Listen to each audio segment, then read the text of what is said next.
Hey, practice owners. Welcome back to this edition of Coming Back Stronger. Our guest today is Paul Edwards. Paul is the CEO and founder of CEDR Solutions. CEDR HR Solutions. I'm sorry. Is that right, Paul? That's right. You got it right. CEDR HR Solutions. As it sounds, it's not a CEDR company. It is an HR company. It is an HR. And so one of the reasons that I reached out to Paul is we have a long-time relationship through the Profitable Dentist magazine and our events, and his company and Paul himself is really an expert on the HR side of things for specifically dental practices.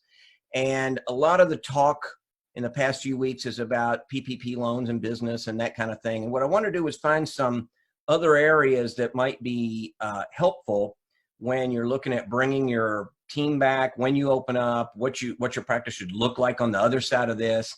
And, Paul was one of the first guys that popped in my head. So, Paul, how you doing today? I'm good. Doing good here in Tucson. Having a beautiful day. We were talking earlier. It's 22 in Louisville last night. And what is it, Tucson? It's going to be 85 today. So I confess I snuck out of my house. And we have a please stay at home work in Arizona.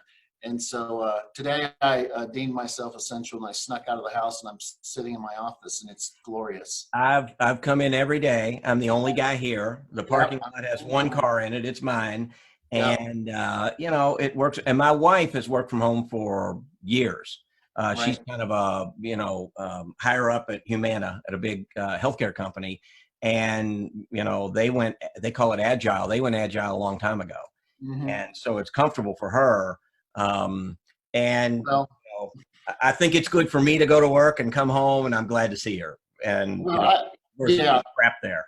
I want to recognize that the doctors are going through something pretty traumatic right now, which is I'm lucky I get to work every day. You're mm-hmm. to keep working every day, but a lot of my members and your folks are sitting at home, not getting to do their job, and now they're into their fourth week, and I don't know what I would do.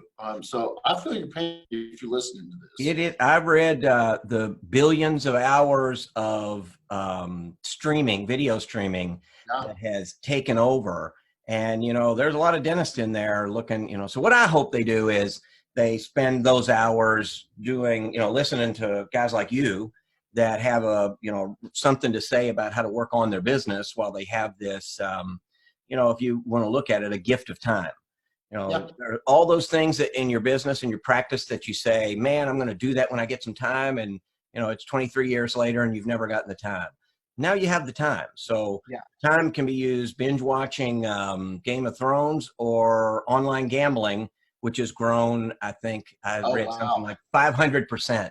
I hadn't even considered those guys were doing really well. They are rocking. They're in online gaming and online gambling. You can't watch sports, so that's the new sport. So this is a good constructive way to spend a few minutes. And so we, Paul, the idea of coming back stronger, you have a little different or unique take in that your lane is HR. And a lot of docs don't even think about it in their practice. They expect somebody else to take care of that. So again, the idea is coming back stronger, nuts and boltsy things they can do. So I guess let's just jump right into, thoughts and ideas focused on HR that a dentist could be doing, a practice owner could be doing while they have this gift of time and getting ready to come back. I've been doing this since 2006. So in the last 16 years or however that math works out, 14 years. I've never imagined that HR and patients and all sorts of things mesh the way that they're meshing right now. And what I mean by that is part of what I'm going to talk about is I think something that some of the other experts are probably saying to you, or you intuitively know if you're listening, is that you're going to need to make your patients feel comfortable when they come back in.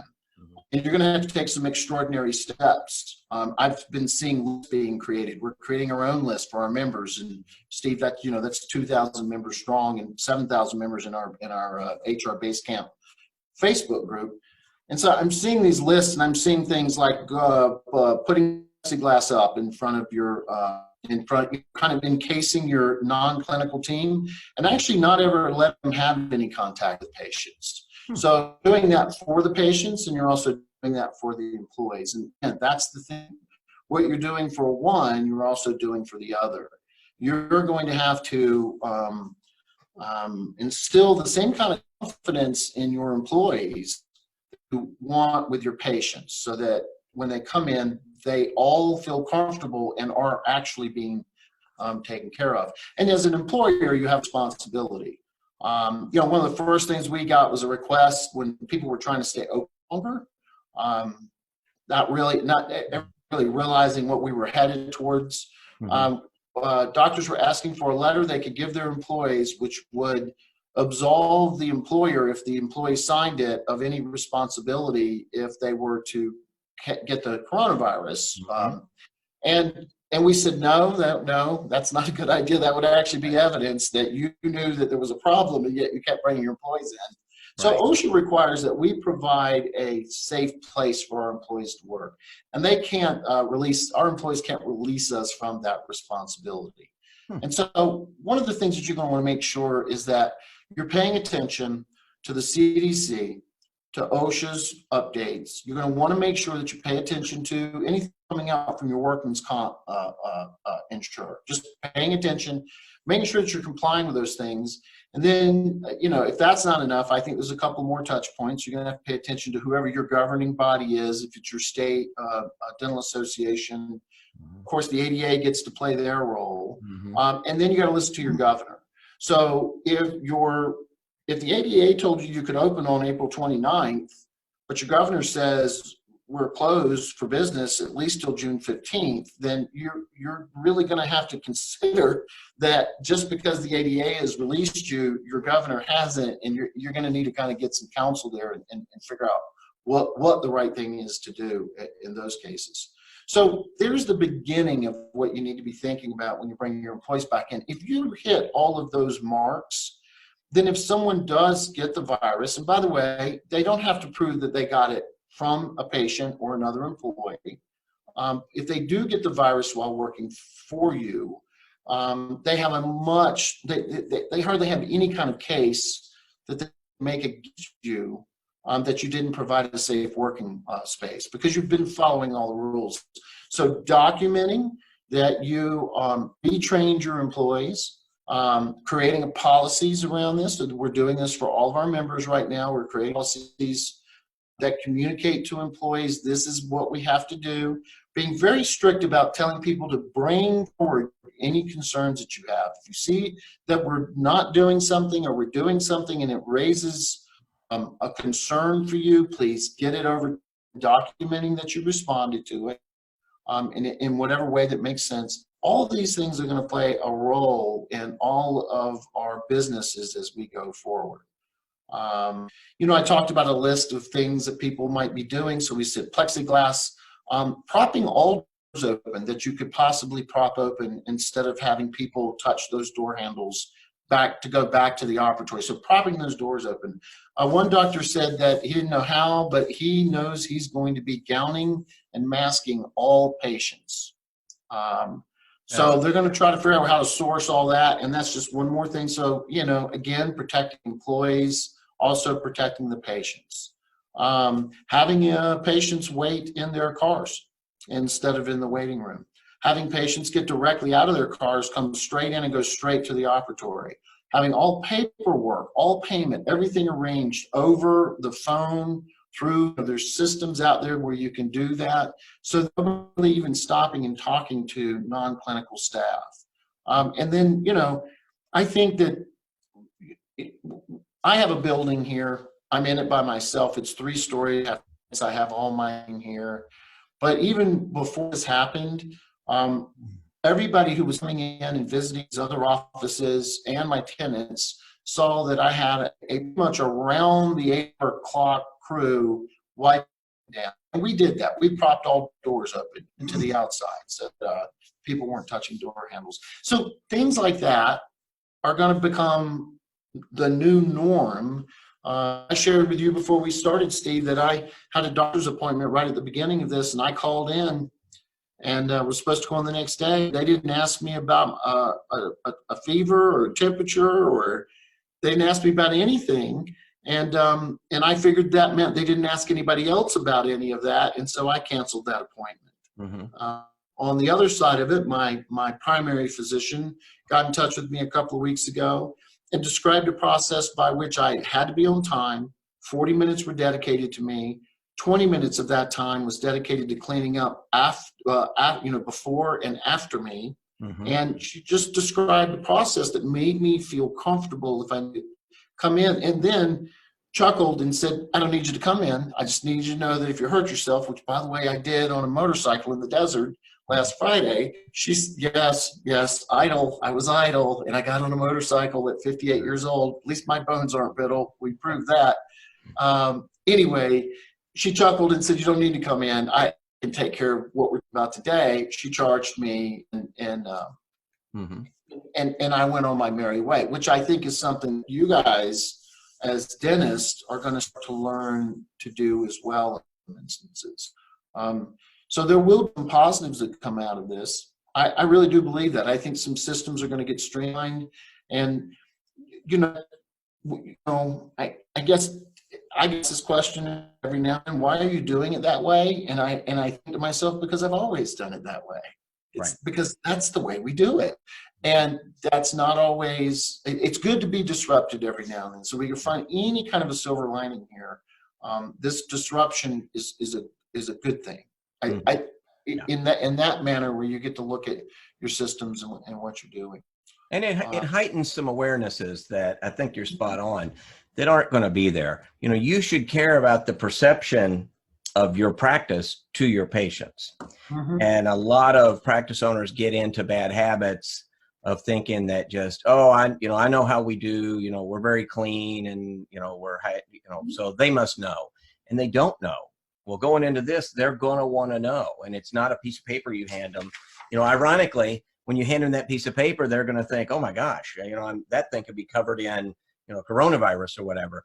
And I don't think it's about the virus. I think it's about just this heightened awareness of, I never thought I could, get sick by doing this.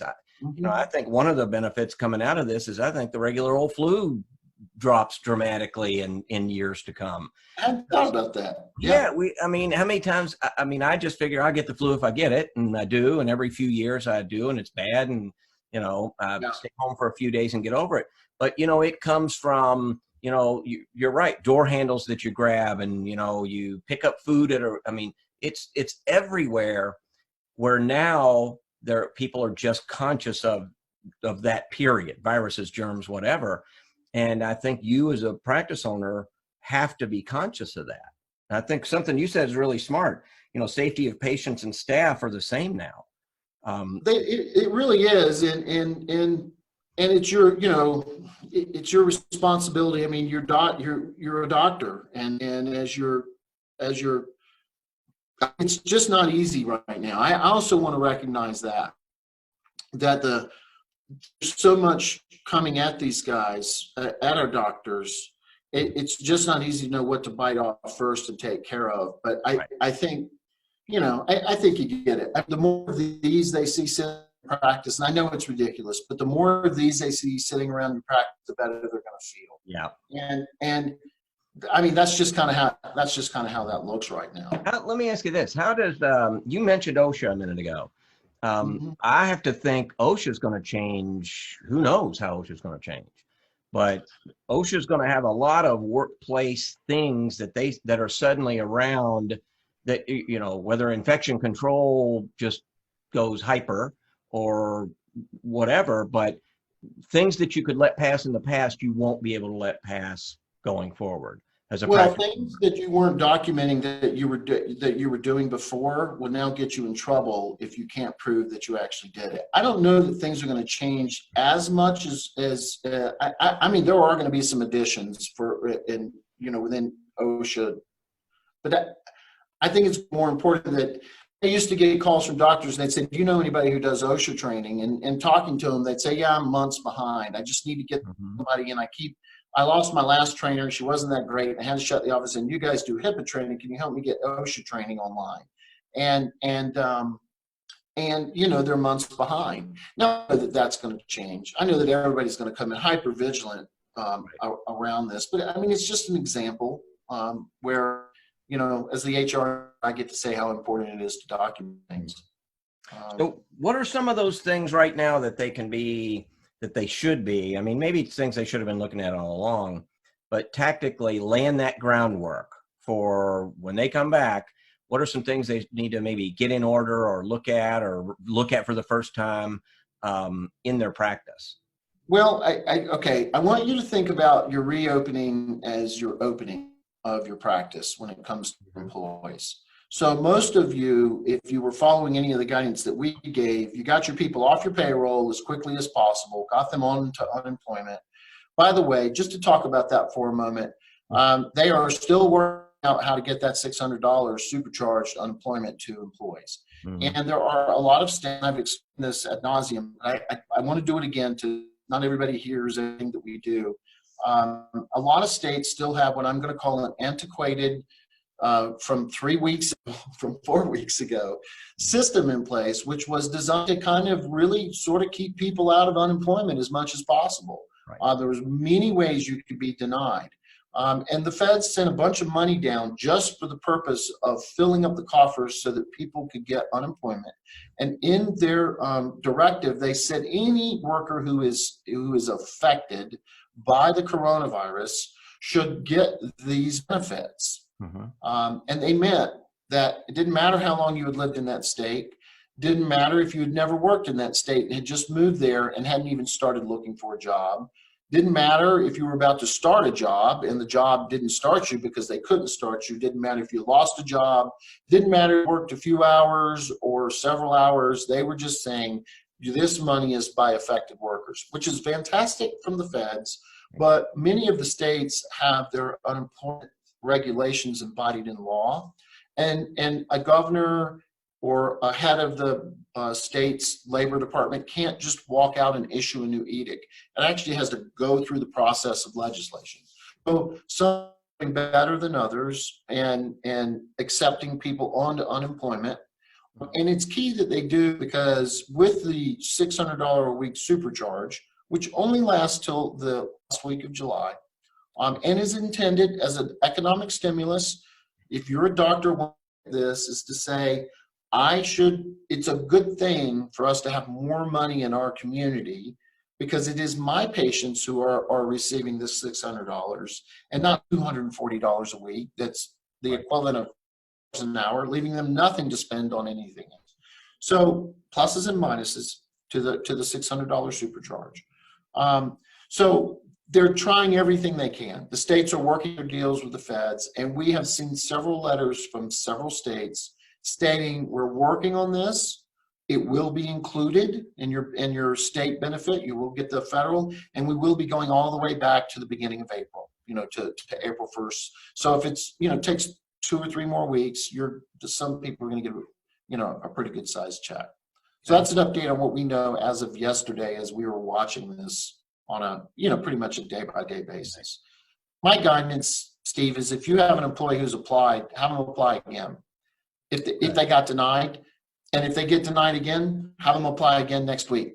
At some point, they're going to get it, and they should get retroactive. That's what I was going to say. The money, it goes back to, it's not like they lost 2 weeks or 3 weeks.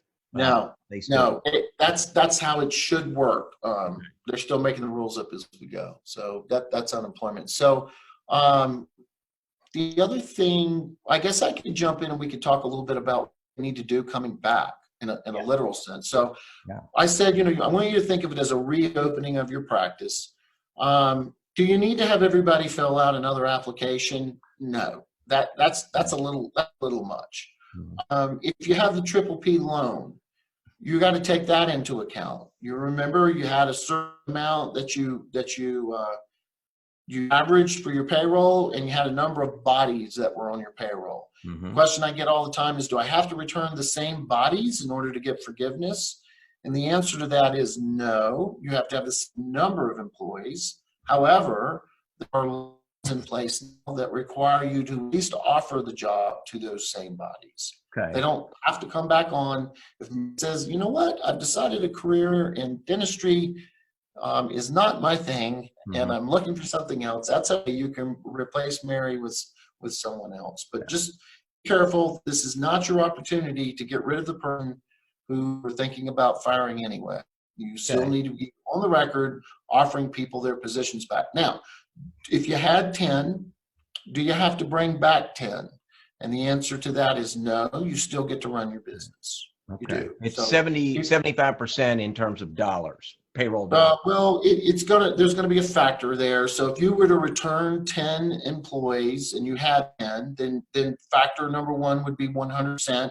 That's a good multiplier for you. Right. I believe, and by the way, I'm just explaining this, kind of paraphrasing. If you return 9, factor would be 90% forgiven. If you return 8, and so forth. The other thing is how much money did you spend? So you cannot reduce anybody's pay by more than 25%. So they have to be returned at 75% of their pay. I recommend you run them at all of their pay as it was before. Their bills didn't go down.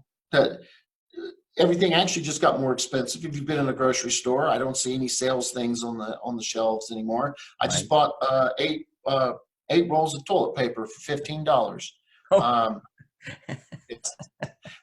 So I recommend you return them to their original pay. And if you do all of those things and spend the money properly towards payroll and can prove it, then you're heading towards 100% of forgiveness, as close to that as you can get. Okay. One of my concerns on the Triple P, and I've had to have this conversation 12 different ways, is that you get the Triple P and you only get 25% forgiveness.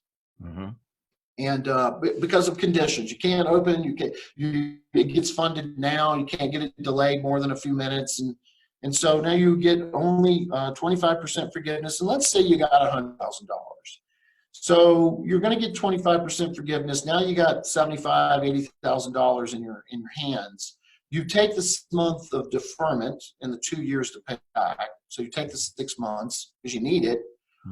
Heck, you may even be closed for 2 months of that in the beginning. And now you have what is the equivalent of 16 months to pay a loan, which now is $5,000 a month under conditions that are not ideal. I don't know how many of you want to take on a $5,000 a month loan right now. And this is a loan that really is not going to produce new income. If you hold on to that money, you're holding on to it because you need it. And granted, it is a low interest loan. It is unsecured, but if you default on an SBA loan, it's worse than it won't go away. They'll garnish wages. Although it's unsecured, so I don't know if they can go after taxes and stuff like that. But I'm just going to say, defaulting on the federal government when it comes to loans, bad idea. Right. So I'm now questioning whether or not the Triple P for a business that's closed and can only get 20% forgiveness is a good thing. Now, just because I question it doesn't mean that you can't question it with your advisors, your CPA, and everybody who you would talk to, and make a decision to take the loan if you can get the loan. Just because I question, I just want to be clear about that. This is an individual decision for each person and everybody who's listening out there. Some of you have a cushion, some of you don't. And some of you are in startup mode and you've spent everything you get your hands on and this thing hits you. I've got doctors that work with us. They've been in business for 40 days when this hit.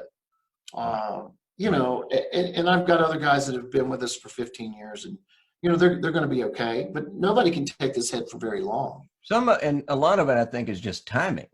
You don't and my thought is, somebody said this a long time ago, so I'm going to steal it. There are very few businesses where you touch your customer. And, hair salons are one. So, who knows what they're going to look like when you come back. Massage therapist. I mean, they're devastated right now. Yeah, dentistry is that. So no matter how we roll into this, you said something earlier that resonated with me. No matter what kind of, if we get a text right now from the president that says, all right, coast is clear, everybody come on out. you still have what you said. What I wrote down here was, no matter what that part is, your patients are going to decide when you open back up. Your patients, your employees, your community, you as a business person, your comfort level, your governor, your governing bodies. I mean, nobody gets to flip this switch and turn us on. Mm-hmm. And I think people are going to stick their toe. At first, I think we're all going to be excited to get out and go do something. Right.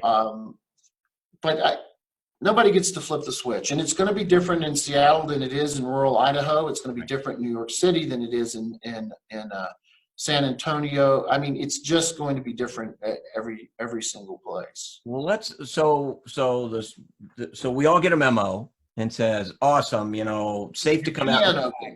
So yeah, you can open. So what, and part of that is balancing my revenue with my costs. So my revenue is down here and hopefully coming up. And my costs now that I brought people back on payroll are up here. Do I need to bring back everybody?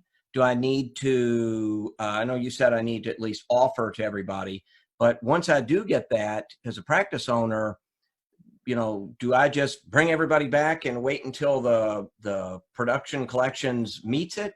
Or, what are there any thoughts or rules around how to bring people back? Let me ask you. I want you to go back into startup mode, a little bit of startup mode. And if you remember, if you were smart, you quickly figured out how not to perform hygiene. And that was one of your first revelations is I need a hygienist because I could earn. And there's other good reasons to have a hygienist. I want you to go back a little bit into startup mode thinking, and I want you to bring in what you need.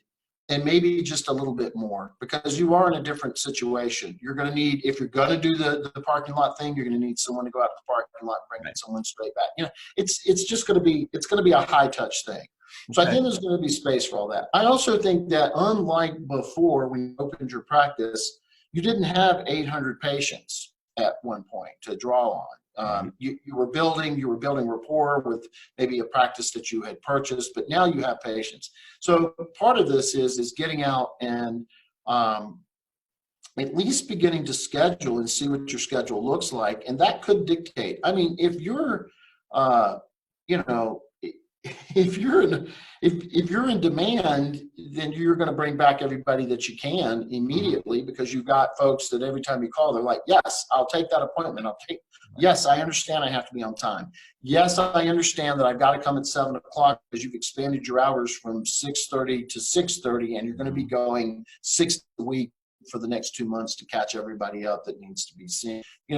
If that should be one of the first things that you work on. And that might mean bringing a few people back on full time from home, working on those scheduling, doing, figuring out, probing your patient base to see what's going to happen.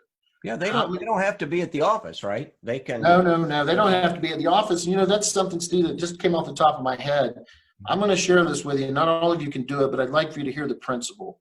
I have 40 employees here at CEDR. I have different departments. What we're going to do is we're going to split all of our teams in half. And when we start to bring people back in, and that's still a ways away, we're still weeks away as far as we're concerned. When we start bringing people in, we're going to split the team. So my Solution Center team, which are the experts and the attorneys, 12 of them. 6 are going to come in on Monday. The same 6 are going to come in on Wednesday. The same 6 are going to come in on Friday. Yeah. The other 6 are going to come in on Tuesday and Thursday, and then we're going to flip them so that we don't have a common denominator with the virus that gets all 12 of them sick at the same time. Right. So if I can split my team, I'm going to. I realize you can't split your hygienist. That's not going to work. I get it. But if you could split your hygiene team, if you've got 4, and you think about it, wouldn't it make sense to not take down your whole hygiene team or not take down, some part of your clinical staff? Right. So just just kind of thinking outside of the box there. Yeah, and so the neat thing is, and I see our time's getting short. The interesting thing is that we do have, I think you said it, you do have opportunities here. There are going to be different ways of doing it, and now's a good time to, sort of look at what somebody down the street's doing that's working. Don't pick something that's not working, but I think there are going to be a lot of new models like that. And then, again, in the business world, working agile, working from home has been around for a long time now. Yeah. Like I said, my wife is kind of a higher up at a big healthcare company, and she's worked agile for a long time. Yeah. And so if you have, I've had a couple of people tell me, like Delta Dental, hammer your AR right now. Delta Dental's still working. They're still writing check, or they're still doing EFTs, and their processors, they've worked from home for years. So it works for them because they don't have to have an office building.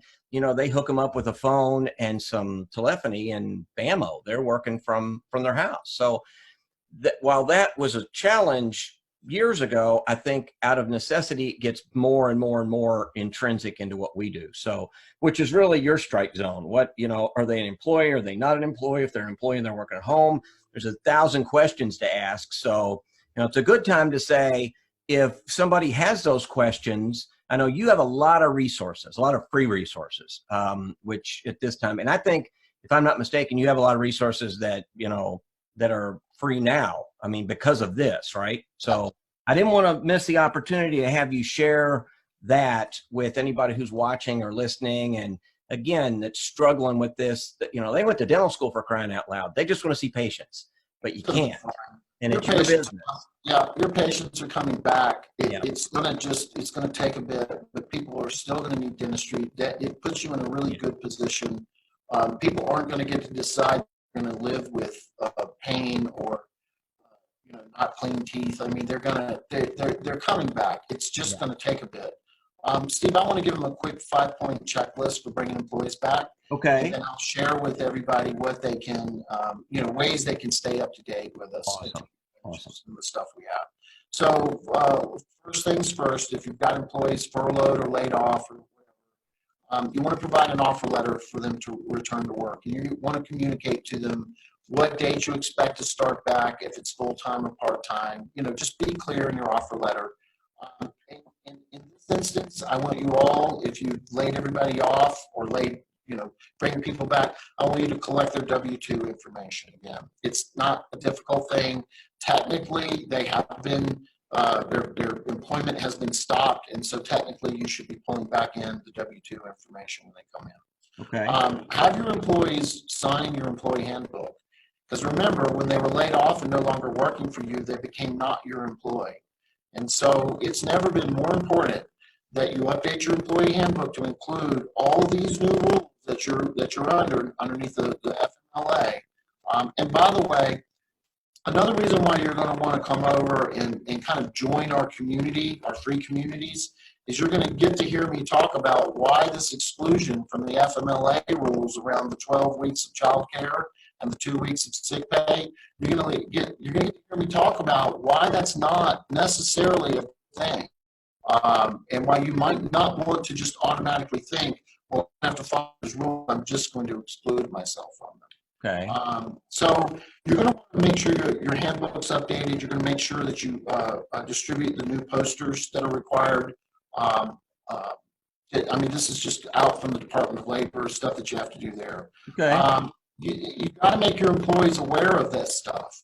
And if you've been paying their portion of health insurance, and many of you continue to do that in this bizarro world, Congress said about people's health insurance. Shouldn't we force health insurance companies to continue to cover these employees? We are having a pandemic right now. And so if we had followed the old guidelines, we would have kicked everybody off their health insurance, which would have been just not a good thing. However, bringing people back, you need to set the expectation that they have to catch up the portion that you paid for them. It's okay. You can call this money back. And by the way, if you end up somewhere where you're in extended leave for another month or two and you're still paying their portion of the health insurance and your portion, by the way, you should let your employees know now that you're getting the $600, you got to pay your own way on the health insurance. I'm going to need to check for your portion. That would be okay to communicate to your people who are laid off. Okay. So those are 5 things that I'm just going to throw out at you that you just want to make sure that you're thinking about. Then, the things that you asked about, Steve, on Facebook, we have a group called HR Basecamp.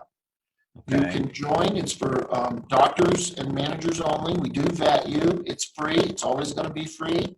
There's a lot of triple P talk going on in there now, but we're about to really focus on HR. The other thing you can do is visit our website, and that's CEDR Solutions with an S. And right on the front page is a coronavirus banner. Click on the coronavirus banner. We're constantly updating. You're going to find a lot more in-depth guidance, checklists, links to OSHA. All kinds of updates are happening at on our website as well. Okay. Steve, we've talked about this. My business partner and I, and my team talked about this yesterday. We also software builders for HR for our clients, and we're going to make available to everybody a really robust HR software system, and it's not going to cost you anything. You won't be able to take advantage of using the PTO and timekeeping, pay for that extra. But look, being able to send documents, announcements, have your handbook signed, keep notes on all of your employees. All of those things are going to be part of the software, and we're going to make that available to everybody. So I'll get a link out to you guys, and you can share that. Or for everybody, I'll copy it in the show notes. Okay, great. We'll give you something that they can go to and get a free use of the HR Vault. Okay. Those are our resources. We're trying to give as much as we can, and it's this. Steve, I think everybody needs to understand this can come back. It probably will come back. Mm-hmm. We might have to shut down in pockets in different areas at times, and we just need to be thinking about that and not fearful of it. And just be prepared for it. And if it doesn't happen and you get to stay open through it, great. And if it does, that's okay too, because everybody else is going through it. Your competitor's going through it. Everybody is going through it together. And that's unique, because usually when we have trauma in our life, It's our trauma. It's like, oh my God, I got in a car accident. Well, we all just got in the same exact car accident. Mm-hmm. Right. And it's impacting us the same way. So. Well, and or we had a hurricane, or we had a tornado, or we had a flood, or we had a whatever. So every dentist in, Charleston, South Carolina is impacted. And you're right. It's a different perspective. It's not that kind of disaster. Yeah. It's an industry. So, no, I appreciate that.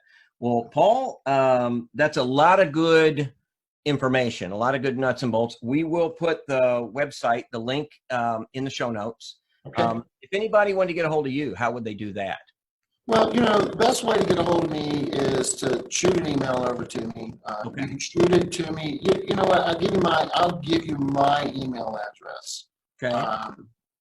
Wait a minute. Do I want to do that, Steve? I will do that. You have 75,000 people, man. I get a lot of emails, and I'll tell you where it's helped me is in the morning and in the evening.